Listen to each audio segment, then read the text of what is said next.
Acción Cristiana Mundial, un ministerio para llevar el Evangelio donde haya un oído que escuche y un corazón abierto a Dios.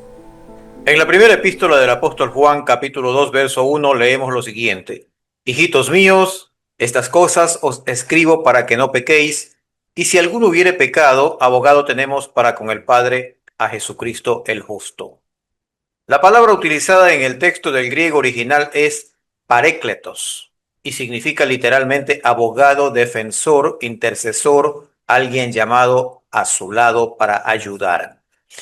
Alguna vez hace ya bastante tiempo en otro mensaje expliqué cómo las relaciones en el mundo espiritual se asemejan mucho con los procesos penales, donde existen varios sujetos procesales y elementos correlacionados. Y hoy traigo el tema a colación debido a los múltiples sucesos que están ocurriendo en el mundo en momentos donde la violencia, el odio y la corrupción inundan la sociedad y las acusaciones e inculpaciones atraviesan el escenario en distintos sentidos. En efecto, en un proceso penal encontramos, entre otros sujetos, a un transgresor de la ley, a un fiscal acusador, a un abogado defensor y a un juez que absuelve o condena. El término griego Satanás y el hebreo Satán significan acusador, adversario u opositor. Esta caracterización se refleja en varios textos, pero el Nuevo Testamento lo muestra explícitamente como el que acusa al ser humano transgresor delante de Dios. En Apocalipsis capítulo 12, versículo 10, encontramos el siguiente mensaje, abro comillas: ha sido lanzado fuera el acusador de nuestros hermanos, el que los acusaba delante de nuestro Dios día y noche, cierro comillas. Aquí Satanás es identificado con claridad como acusador continuo.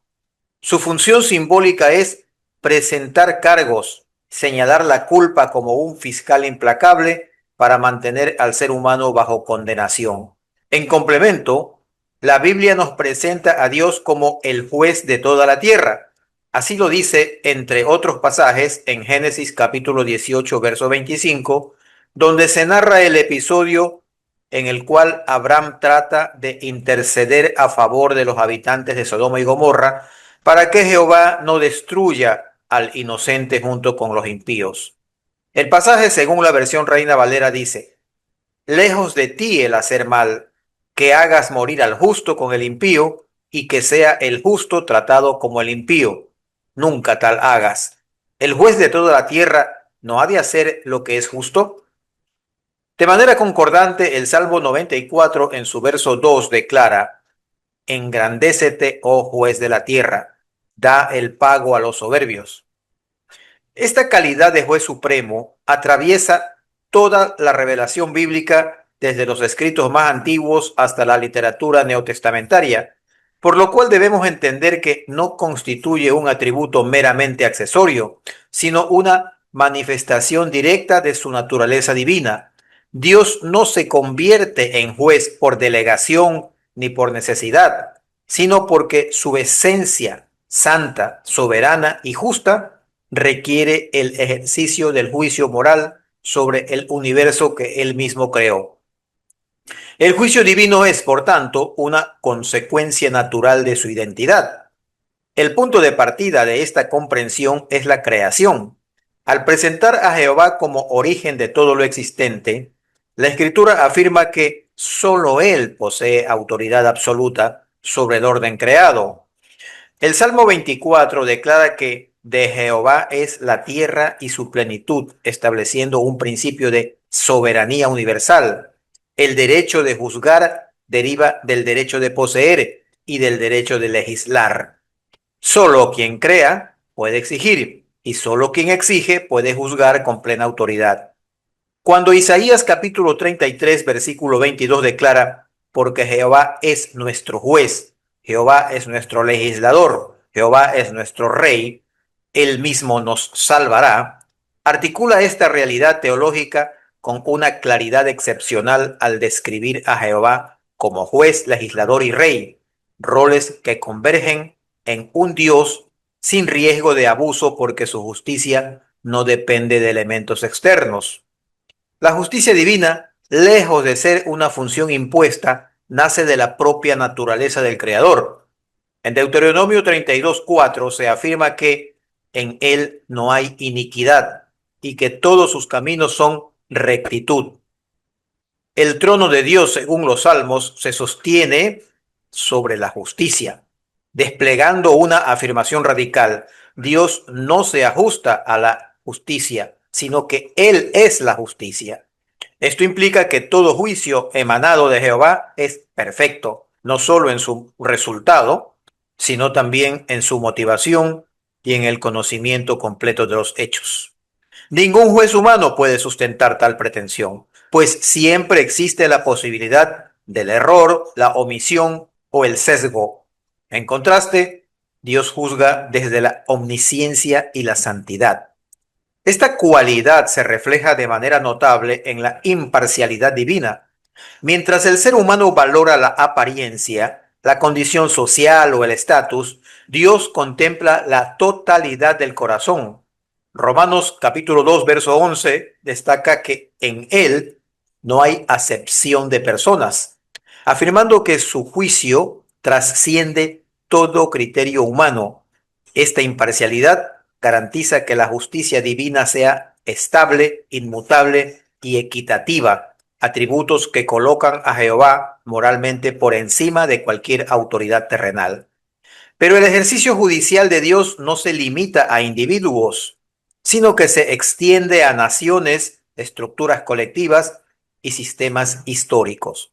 Los profetas, especialmente Amós y Jeremías, muestran a Dios juzgando a pueblos enteros por sus injusticias, idolatrías y opresiones. En cuanto al papel de Satanás como acusador, no se limita a una función simbólica, sino que expresa un mecanismo de dominación espiritual. La acusación, entendida como señalamiento constante de la culpa y recordatorio incesante de la indignidad humana, se convierte en un instrumento de esclavitud porque paraliza, condena y separa al individuo de la esperanza de reconciliación. Allí donde la acusación domina, la conciencia queda cautiva y el alma permanece bajo una carga imposible de remover por sí misma. La eficacia de esta acusación radica en que se basa en verdades parciales. El ser humano es efectivamente falible, quebrantado y pecador. Sin embargo, Satanás transforma esta realidad en una sentencia absoluta y sin redención. La culpa se vuelve identidad, el error se convierte en destino y el alma queda entrampada en una narrativa donde no existe gracia ni posibilidad de restauración. De esta manera, la acusación opera como una cadena espiritual que limita la relación con Dios y erosiona la dignidad interior. No es simplemente una acusación jurídica, sino además psicológica y existencial, en la cual el acusador busca que el ser humano se perciba irremediablemente condenado, incluso antes de comparecer ante el juicio divino. En contraposición, la defensa de Cristo constituye el fundamento de la libertad espiritual y la reconciliación con Dios. Esta defensa no consiste en negar la culpa, sino en transformarla a través del sacrificio redentor. Cristo no refuta la acusación, la trasciende mediante su obra expiatoria, convirtiendo al acusado en justificado.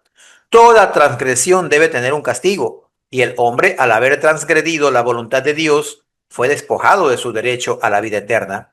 Pero la epístola de Pablo a los Romanos en el capítulo 6, verso 24 declara: porque la paga del pecado es muerte, mas la dádiva de Dios es vida eterna en Cristo Jesús, Señor nuestro.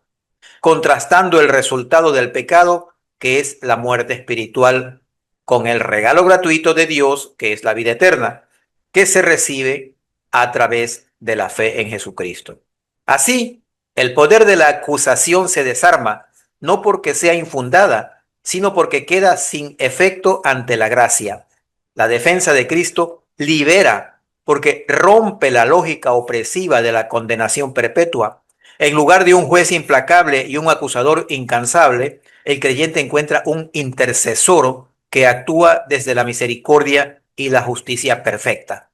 La reconciliación se vuelve posible porque la deuda está saldada y la identidad del ser humano ya no se define por su pecado, sino por la justicia imputada por Cristo. Esto permite una transformación interior profunda. El individuo deja de ser prisionero de su pasado y se convierte en heredero de una nueva vida. El poder de la acusación de Satanás ya no nos esclaviza ni encadena nuestra conciencia al error y al temor, anulando la esperanza. La defensa de Cristo inaugura la libertad porque restaura, justifica y reconcilia. Allí donde solo había condenación, surge una nueva posibilidad: ser visto y amado por Dios, no a través de la culpa, sino a través de la justicia del Hijo. Esta es la esencia de la libertad cristiana: vivir bajo la defensa del que intercede y no bajo la voz del que acusa. He escuchado a personas que han llevado una vida muy desordenada y pecaminosa decir que para ellos ya no hay esperanza. Y eso es precisamente lo que el acusador quiere que piense. Pero Isaías 1, verso 18 dice: si vuestros pecados fueren como la grana, como la nieve serán emblanquecidos. Si fueren rojos como el carmesí, vendrán a ser como blanca lana. El juicio divino no es una metáfora, es una realidad espiritual y escatológica fundada en la autoridad del Eterno. Hebreos capítulo 12, verso 23 lo llama el juez de todos. Y Primera de Pedro capítulo 1, verso 17 enfatiza que juzga sin acepción de personas. Al mismo tiempo, introduce una dimensión decisiva. Dios delega la ejecución del juicio en su Hijo, Jesucristo, sin perder su supremacía como juez supremo. Juan 5 sostiene que todo juicio ha sido entregado al Hijo, no por renuncia del Padre, sino para que la justicia divina se manifieste en aquel que asumió la naturaleza humana y conoce plenamente la condición del hombre. Cristo, intercesor y abogado de los creyentes, actúa como juez investido por la autoridad del Padre, completando así la economía trinitaria del juicio. El Padre origina, el Hijo ejecuta y el Espíritu convence. Esta visión tiene profundas implicaciones éticas y espirituales. Si Dios es el juez supremo, entonces el universo posee un orden moral objetivo que no depende de percepciones humanas ni de construcciones culturales. La existencia del mal no queda impune. La justicia no se pierde en relativismos. El juicio final descrito en Apocalipsis 20 representa la culminación de esta certeza. La historia terminará no en el caos ni en la arbitrariedad, sino en la justicia perfecta de Dios. La supremacía judicial de Jehová confronta al ser humano con una verdad fundamental: no somos jueces últimos de la realidad moral y nuestras decisiones, acciones y omisiones serán evaluadas por aquel que posee autoridad absoluta, conocimiento perfecto y justicia incorruptible. Esto, lejos de generar temor paralizante, ofrece un fundamento de esperanza. Si el juez es perfecto, entonces la justicia triunfará inevitablemente. Y si el juez ha provisto un abogado, Jesucristo, la misericordia y la gracia se entrelazan con el juicio, permitiendo que la justicia divina no destruya al culpable, sino que lo restaure. Jehová Dios es el juez supremo y no hay poder en el acusador que lo contradiga, porque en Dios converge la totalidad del orden moral y del cosmos, y solo en su juicio se encuentra la última palabra sobre la historia, la humanidad y la eternidad. Oremos.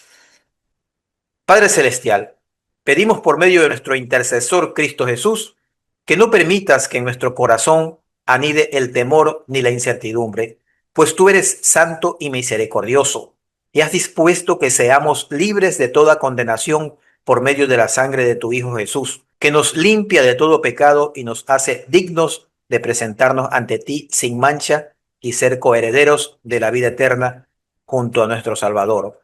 Anula el poder del acusador en nosotros y haz infructuosa toda acusación que venga de él. En el nombre de Cristo Jesús te lo pedimos. Amén. Si le ha gustado este mensaje, Compártalo con amigos y familiares para que este ministerio se expanda y suscríbase a nuestro canal para no perderse futuros mensajes.